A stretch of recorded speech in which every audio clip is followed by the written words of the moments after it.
ॐ भूर्भुवः स्वः तत्सवितुर्वरेण्यं भर्गो देवस्य धीमहि धियो यो नः प्रचोदयात्। ॐ योगपूर्णं तपोनिष्ठं वेदमूर्तिं यशस्विनं गौरवर्णं गुरुश्रेष्ठं भगवत्या सुशोभितं कारुण्यामृतं सागरं शिष्यभक्तादिसेवितं श्रीरामं सद्गुरुं ध्यायेत् तमाचार्यवरं प्रभुम्। ॐ सद्गुरुचरणकमलेभ्यो नमः।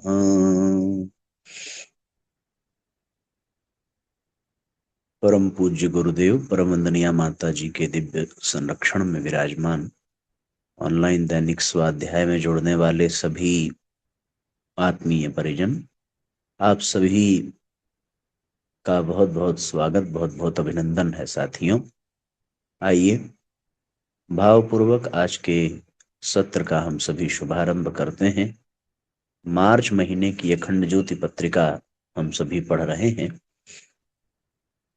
और आज का जो पहला अध्याय है वो है साथियों आध्यात्मिक अनुशासन है उपासना। उपासना का जीवन में बहुत महत्व है। हम निरंतर पढ़ ही रहे हैं, सुन ही रहे हैं। सो आइए साथियों शीघ्रता से जुड़ें और अधिक से अधिक आज के लिंक को शेयर जरूर करें जिससे कि सबको इसका लाभ प्राप्त हो सके। जितने भी लोग आपके संपर्क क्षेत्र में हैं उन सब तक गुरुजी के विचारों को पहुंचाइए। ये समय बड़ा ही महत्वपूर्ण है हर दृष्टि से। इस समय में भगवान का काम करना बहुत आवश्यक है। उन्हीं लोगों को महत्व दिया जा रहा है प्रकृति में जो भगवान के काम में लगे हैं। और भगवान का काम इस समय सबसे बड़ा है श्रेष्ठ विचार और श्रेष्ठ संस्कार जन जन में उभारे जाएं, अपने भी भीतर, अपने संपर्क में आने वालों के भी भीतर। चलिए फिर आज के सत्र का शुभारंभ करते हैं। सभी परिजन अपना नाम अपना स्थान अवश्य लिखेंगे। आध्यात्मिक अनुशासन है उपासना। उपासना का तात्पर्य केवल मंदिरों और तीर्थों में दीप जलाने या पूजा पाठ करने भर से नहीं है। उपासना वास्तव में एक ऐसा आध्यात्मिक अनुशासन है जो जीवन को ऊर्ध्वगामी बनाता है, मन को सात्विकता में स्थिर करता है और अंतःकरण को शुद्ध कर प्रभु के सानिध्य के योग्य बनाता है। प्रश्न यह नहीं है कि लोग पूजा क्यों नहीं करते, बल्कि यह है कि उनकी पूजा सार्थक क्यों नहीं हो पा रही है। यदि हम देखें तो अधिकांश लोगों की उपासना मात्र एक औपचारिकता बनकर रह गई है। वह जीवन की आवश्यकताओं और चुनौतियों से जुड़ नहीं पाती है, इसलिए उसका कोई गहरा प्रभाव भी नहीं दिखता। वास्तविक उपासना का स्वरूप आत्मशुद्धि और अंतःकरण की निर्मलता से जुड़ा होता है। वह मनुष्य के भीतर जागरूकता और अनुशासन का संचार करती है। ऋषियों ने उपासना को जीवन की मूल धारा बनाया था। वे प्रतिदिन आत्मनिरीक्षण, साधना और तप से स्वयं को संस्कारित करते थे। उनके लिए उपासना केवल कर्मकांड नहीं था, वह जीवन शैली थी। आज की परिस्थिति में यह आवश्यक है कि हम उपासना को केवल एक बाहरी अनुष्ठान न माने, बल्कि उसे भीतर के बदलाव का माध्यम बनाएं। उपासना से प्राप्त शांति, धैर्य, करुणा, विवेक और साहस ही वे गुण हैं जो किसी भी व्यक्ति को जीवन के संघर्षों में स्थिर रहने और सत्य मार्ग पर चलने की शक्ति प्रदान करते हैं। सच्ची उपासना वह है जो अंतःकरण को इतना निर्मल बना दे कि ईश्वर उसमें प्रतिबिंबित हो उठे। जब मनुष्य का हृदय आस्था, श्रद्धा और भक्ति से भर जाता है, तभी वह उपासना की उस ऊंचाई को छू पाता है जहां साधक और साध्य एकाकार हो जाते हैं। इसलिए उपासना का स्वरूप संकुचित न होकर जीवन व्यापी होना चाहिए। उसकी सुगंध केवल मंदिरों में ही नहीं, हमारे व्यवहार, विचार और संबंधों में भी झलकनी चाहिए। तभी वह सच्चे अर्थों में फलदायी और प्रभु को अर्पित कही जा सकती है। उपासना का मूल उद्देश्य आत्मिक शुद्धि है, जिसके माध्यम से मनुष्य अपने भीतर की नकारात्मक प्रवृत्तियों को पहचान कर उन्हें रूपांतरित करता है। यह केवल धार्मिक अनुष्ठानों की प्रक्रिया नहीं, बल्कि जीवन के प्रत्येक क्षण को ईश्वर संरचित बनाकर जीने की साधना है। जहां नियमित उपासना होती है, वहां वातावरण स्वतः ही पवित्र और अनुशासित हो जाता है। जैसे सुवासित पुष्प अपने आसपास की वायु को सुगंधित कर देता है, वैसे ही उपासक अपने परिवेश को दिव्यता और सौहार्द से भर देते हैं। यह एक मौन और गहन प्रभाव है जो बिना शब्दों के भी बहुत कुछ कह जाता है। शास्त्रों में वर्णित है कि उपासना केवल एक व्यक्ति का आंतरिक प्रयास नहीं, बल्कि समष्टिगत चेतना को जगाने का माध्यम है। जब मनुष्य अपने मन, वचन और कर्म को एकाग्र कर उपासना करता है, तब वह विश्व चेतना से जुड़ता है और उसके भीतर से प्रकाश प्रस्फुटित होता है। किंतु ध्यान देने योग्य बात यह है कि उपासना केवल तब सार्थक बनती है जब वह मन और जीवन की शुचिता के साथ की जाए।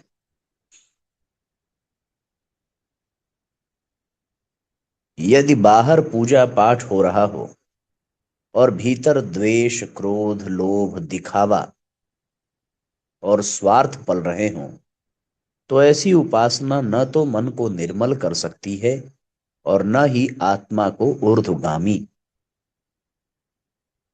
सच्ची उपासना वह है जो मन को संयमित करे, इंद्रियों को नियंत्रित रखे और जीवन को एक सुंदर अनुशासन में ढाल दे। आज जब भौतिकता के आकर्षण से मानव जीवन दिशाहीन होता जा रहा है, तब उपासना ही वह केंद्र है जहां लौटकर आत्मा विश्राम पा सकती है। कितना महत्वपूर्ण सूत्र है साथियों उपासना के संदर्भ में। ये हमें स्मरण कराती है कि जीवन केवल भोग और दौड़ का नाम नहीं है। यह आत्मविकास, सेवा और प्रेम का अवसर है।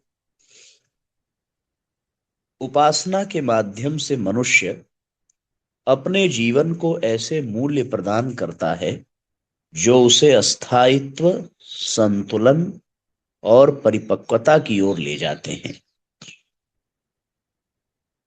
वह जीवन को एक उत्सव की भांति जीना सीखता है, जहां प्रत्येक दिन प्रभु के नाम और कृतज्ञता से आरंभ होता है। अतः आवश्यकता इस बात की है कि उपासना को केवल एक धार्मिक कर्तव्य न मानकर उसे जीवन की आत्मा बनाया जाए। ऐसी आत्मा जो हर कर्म को साधना और हर श्वास को प्रार्थना बना दे। सच्ची उपासना केवल बाहरी पूजा अर्चना नहीं, अपितु वह जीवन की एक ऊर्ध्वगामी प्रक्रिया है जो मनुष्य को स्थूल से सूक्ष्म और सूक्ष्म से दिव्यता की ओर ले जाती है। यह केवल धार्मिक परंपरा नहीं, वरन आत्मा की साधना है। उपासना में केवल शब्दों की गूंज नहीं होती, यहां हृदय की आहटें भी सुनाई देती हैं। यदि संकीर्ण मनोवृत्तियां और वासनात्मक इच्छाएं बलवती हों, तो ईश्वर का साक्षात्कार एक कल्पना मात्र बनकर रह जाता है। उपासना वहां साकार होती है जहां अंतःकरण निर्मल हो और जीवन सच्चे अर्थों में संयमित हो।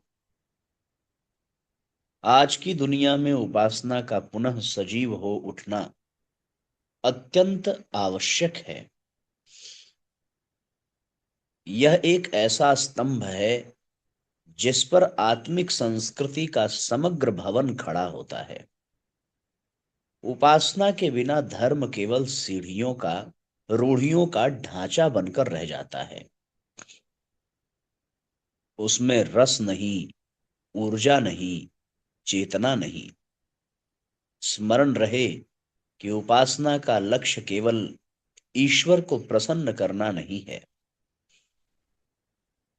वरन आत्मा को परमात्मा के स्पर्श से प्रकाशित करना है। यह एक तपस्या है जो भीतर से बाहर तक हर कोने को आलोकित कर देती है। जिस प्रकार दीपक का प्रकाश अपने आसपास के अंधकार को चीर देता है, वैसे ही उपासना जीवन के तम को हर लेती है।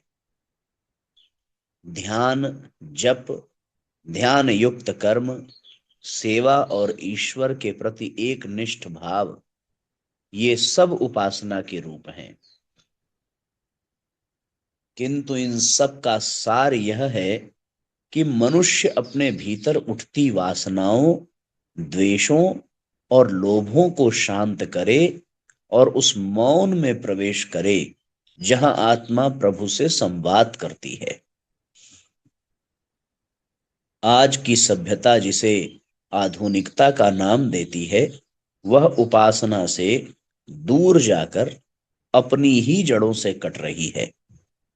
भोग की अति उपभोग की होड़ और कृत्रिमता की चकाचौंध ने मनुष्य को अंतः शून्यता की ओर धकेल दिया है। ऐसे में उपासना ही है जो जीवन को फिर से गरिमा, गहराई और उद्देश्य दे सकती है। हमें उपासना को एक जीवंत अभ्यास बनाना होगा।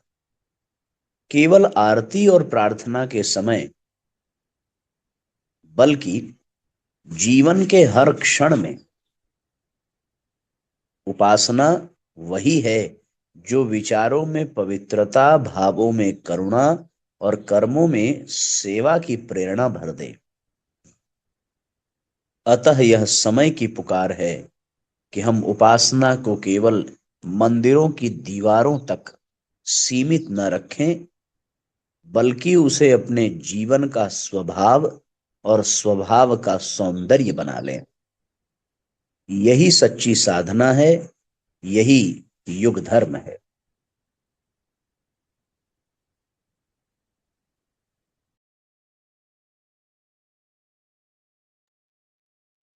साथियों, प्रायः लोग कर्मकांड मात्र पूर्ण कर लेने को ही उपासना समझते हैं। पूजा पाठ की विधियां निभा लेने मात्र से उपासना का प्रयोजन सिद्ध नहीं होता। उपासना शरीर से नहीं, पदार्थों से नहीं, बल्कि उपासना मन से, हृदय की गहराई से और परमात्मा से होती है। हमारे चित्त पर जमे मैल के कारण परमात्मा का प्रकाश प्रतिबिंबित नहीं होता। शीशा अगर गंदा हो और शीशे पर खूब धूल जमी हो तो कितना भी प्रकाश हो, शीशा से प्रतिबिंबित नहीं होगा, रिफ्लेक्ट नहीं होगा। पर अगर शीशा स्वच्छ है, साफ है, तो उस दर्पण में जैसे ही सूर्य का प्रकाश पड़ेगा वो उसे तुरंत रिफ्लेक्ट कर देगा समाज की ओर। उपासना हमारे ऊपर दर्पण के जैसे जमे हुए मैल को हटाती है, तो अपने आप परमात्मा का प्रकाश प्रतिबिंबित होकर सारे समाज को प्रकाशित करने लगता है।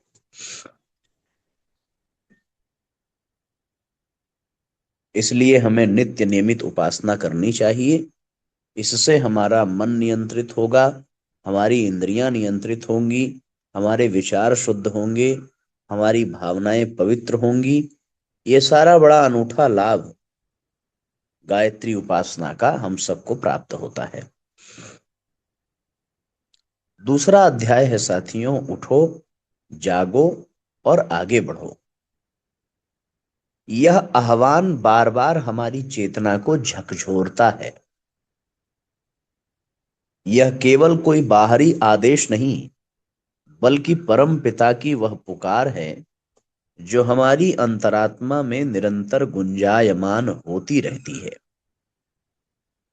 यद्यपि हम में से अनेक लोग इसे अनसुना कर देते हैं, फिर भी यह दिव्य स्वर रुकता नहीं। हर युग, हर काल खंड में यह पुकार गूंजती है और आत्माओं को जागृत करती रहती है। ये साथियों बड़ा सुंदर वाक्य है उपनिषद का।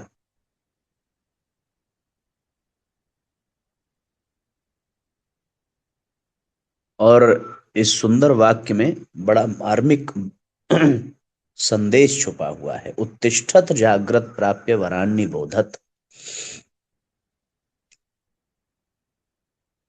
सतत काल चक्र में जब भी मानवता अपने पथ से विचलित हुई है, जब भी अधर्म और अज्ञान की छाया गहराई है, तब तब किसी न किसी महामानव ने जागरण की यह ज्योति जलाई है। विश्वात्मा ने अपने प्रेरणा स्रोतों के माध्यम से यह उद्घोष अनेक बार किया है, अनेक बार कराया है। और बड़ा सुंदर उद्घोष है। और उद्घोष ये है कि जागो, उठो और रुको मत जब तक लक्ष्य प्राप्त न हो जाए। यह केवल शब्द नहीं, आत्मा की पुकार है जो प्रत्येक जीव को उसके भीतर विद्यमान दिव्यता की याद दिलाती है। हमारे भीतर अमिट शक्तियां, अनंत संभावनाएं और दिव्य क्षमताएं सुप्त अवस्था में विद्यमान हैं। जब इन क्षमताओं का विकास होता है, तब हम उन्हें सही दिशा में लगाते हैं, तब जीवन एक नवीन अर्थ प्राप्त करता है। तब हमारे भीतर आनंद, प्रेरणा और उद्देश्य का आलोक प्रकट होता है। यही आत्मिक विकास है जो हमें अज्ञान से ज्ञान, अंधकार से प्रकाश और जड़ता से जागरण की ओर ले जाता है। प्रभा के उदय होते ही अंधकार स्वयं हट जाता है। यह प्रकृति का सनातन नियम है। प्रकृति का सनातन नियम है। जब आत्मा का प्रकाश जब आत्मा का प्रकाश भीतर जागृत होता है, तब मनुष्य अपने वास्तविक स्वरूप को पहचानने लगता है। उसी आलोक में वह कर्म करता है और समाज, राष्ट्र एवं समग्र विश्व के लिए उपयोगी बन जाता है। वास्तव में साथियों, बड़ा महत्वपूर्ण और बड़ा मार्मिक संदेश है ये प्रकृति का सनातन नियम है कि प्रभा के उदय होते ही अंधकार हट जाता है। जब आत्मा का प्रकाश भीतर जागृत होता है, तब मनुष्य अपने वास्तविक स्वरूप को पहचानने लगता है। अपने वास्तविक स्वरूप को, और आत्मबोध की प्रक्रिया संपन्न हो जाती है। व्यक्ति संपूर्ण चेतना को जागृत कर लेता है।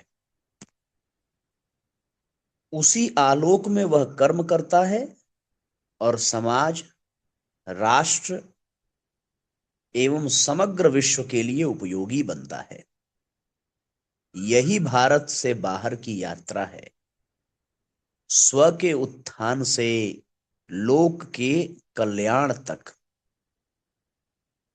यानी जब अंतरात्मा का प्रकाश फैलता है तो व्यक्ति स्वयं का ही नहीं बल्कि जगत का भी कल्याण करता है।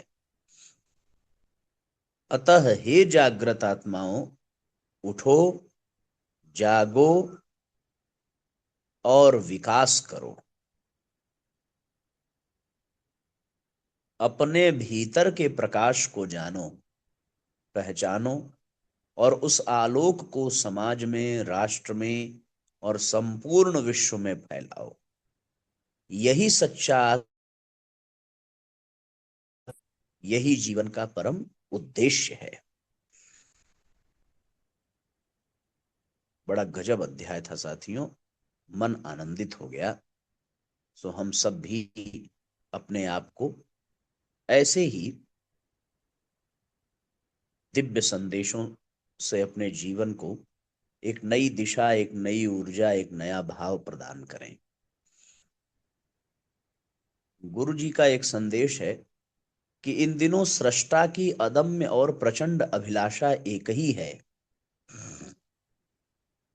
कि सड़ी दुनिया को बदलने में उसके लिए कायाकल्प जैसा नया सुयोग बनाया जाए। यही है 21वीं सदी बनाम उज्जवल भविष्य। यही है मनुष्य में देवत्व का उदय, प्रतिभा परिष्कार का महाअभियान। इसी को लोग विचार क्रांति की लाल मशाल का प्रज्वलन भी कहते हैं। वास्तव में साथियों, संसार में अनूठा प्रयोग परम पूज्य गुरुदेव के द्वारा युग परिवर्तन का संपन्न हो रहा है। उसी निमित्त लाल मशाल जलाई गई है और एक न एक दिन संपूर्ण अंधकार, जो आसुरी प्रवृत्तियों का प्रतीक है,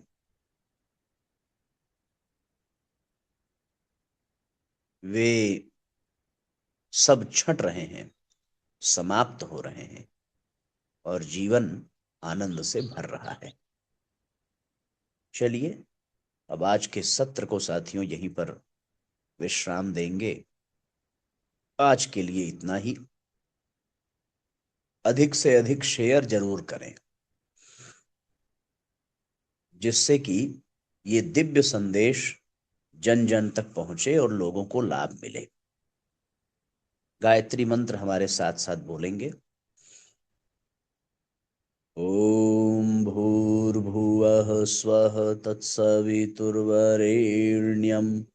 भर्गो देवस्य धीमहि धियो यो नः प्रचोदयात्। सभी आत्मीय बंधुओं को बहुत बहुत प्रणाम। सबका बहुत मंगल हो साथियों। जय राम जी की शुभ रात्रि।